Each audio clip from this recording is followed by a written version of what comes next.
Hola, buenas a todos. Soy Blanca, psicóloga general sanitaria en el Centro de Calma al Mar y voluntaria en AEPSIS.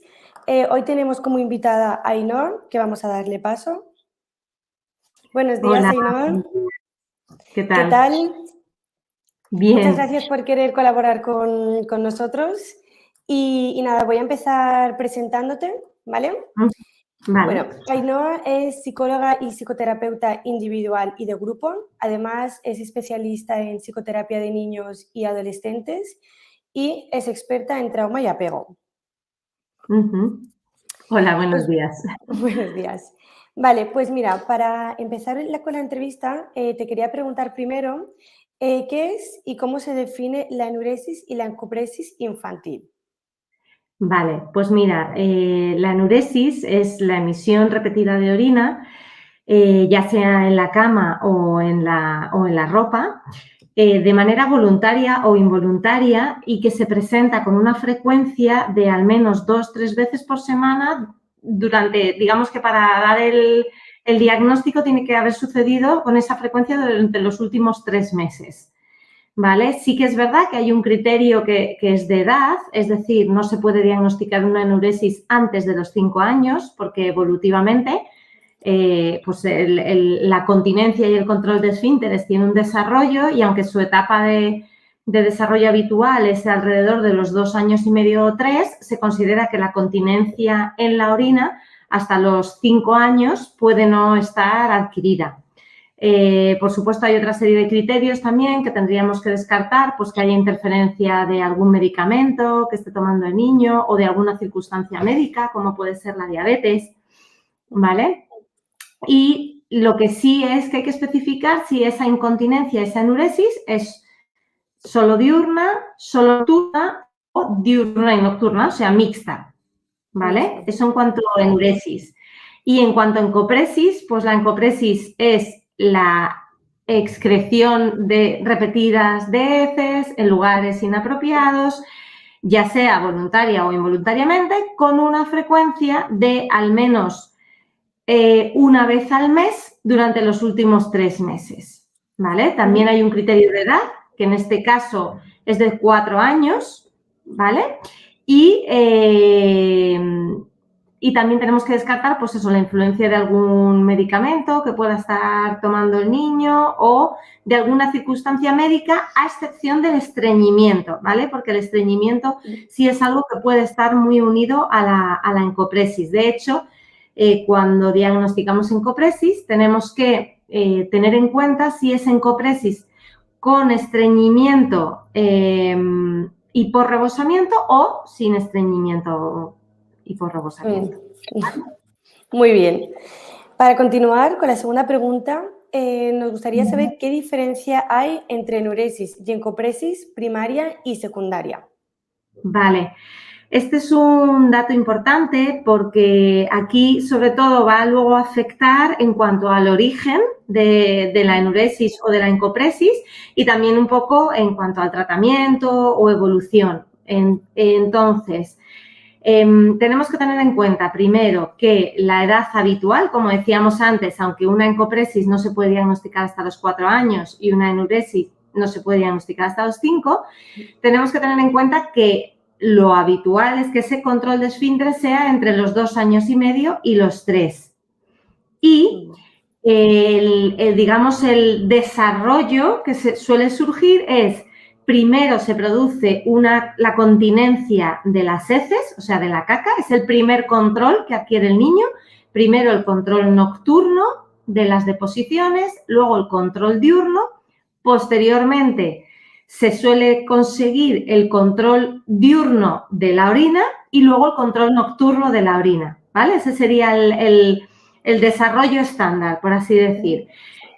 Entonces, una enuresis primaria, ¿qué lo consideramos? O una encopresis secundaria, pues cuando se llegan a los 4 o los 5 años y no ha habido control o de las deposiciones o de la orina en ninguno de los dos, o sea, no ha habido un control previo a esa edad, ¿vale? Es decir, el niño sigue presentando incontinencia, pero nunca ha sido, a lo largo de su historia, de su desarrollo, nunca ha sido capaz de controlar. Esa sería la primaria. Y la secundaria es cuando ya ha habido un control y el niño presenta como un retroceso y aparece encopresis o enuresis.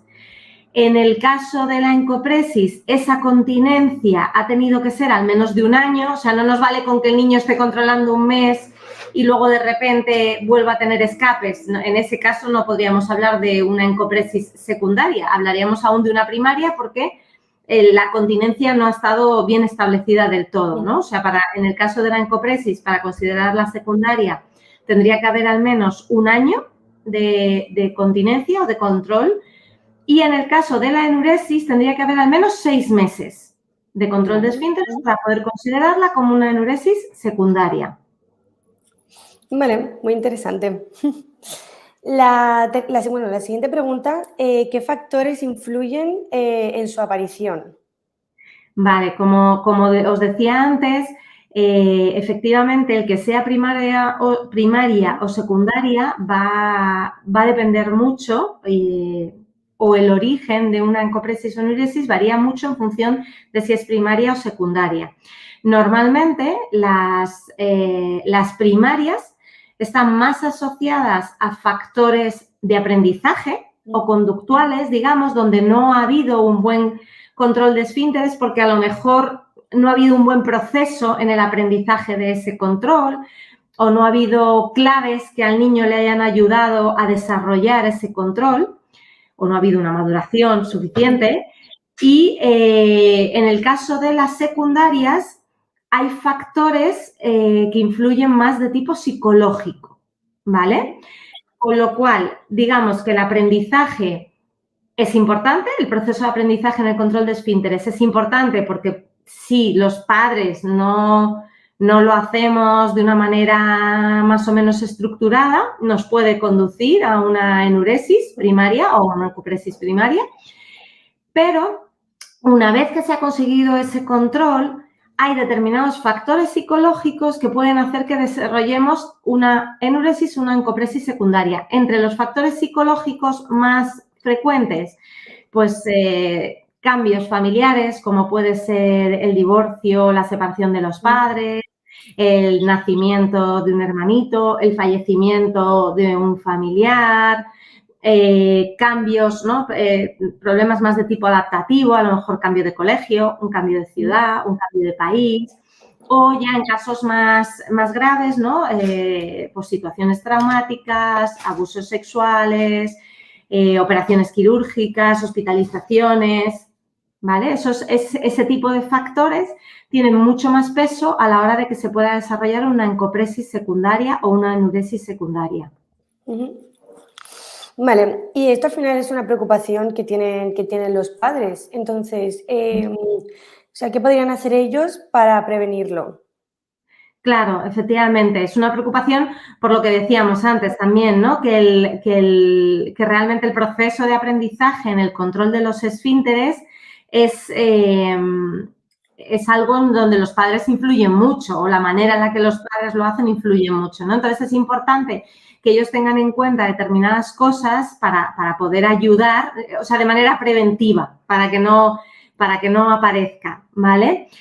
Entonces, ¿qué es lo que estaría bien que pudieran tener en cuenta los padres? Primero, la edad, ¿vale? Que muchas veces nos queremos adelantar o también circunstancialmente en las guarderías o las escuelas infantiles se inicia ese aprendizaje, ¿no? Y muchas veces dentro de, digamos, lo que es la dinámica del día en una escuela infantil tienen estructurado que a determinada hora ponen o sientan a los niños al orinal, les quitan el pañal, a ver si hacen pis o caca, ¿no? Bueno, eso está bien, como para que ellos se vayan habituando, para que se vayan habituando al orinal, para que, bueno, pues para que vayan adquiriendo determinados hábitos, pero es cierto que no se recomienda retirar el pañal antes de los 2 años o los 2 años y medio, ¿vale? Aunque varía un poco en función de cada caso, pero digamos que el criterio de edad, que al final es un criterio madurativo, es el más importante.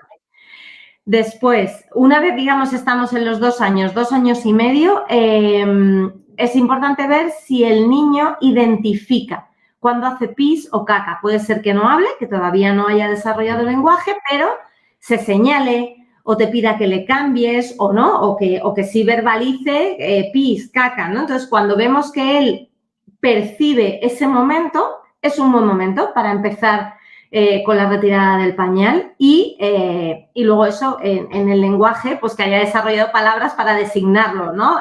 Baño bueno, eso, pis o caca, bueno, orinal, ¿no? Que maneje una serie de palabras que le a indicar, ¿vale? Eso es importante. ¿Y qué es lo que pasa? Que a la hora de la retirada del pañal, para la gran mayoría de los niños, aprender a hacer pis en un sitio que no es el pañal no supone un problema, ¿vale? Bueno, pues porque es algo como más ligero, más fácil. Los chicos, además, casi que lo pueden hacer en cualquier lado, ¿no? Las chicas quizá les cuesta un poco más, pero bueno, no suelen tener una gran dificultad en el aprendizaje, en el control de la orina. Sin embargo, el tema de la caca es más complicado. ¿Por qué? O el tema de las heces. Porque realmente es un momento que requiere como mucha seguridad, mucho confort,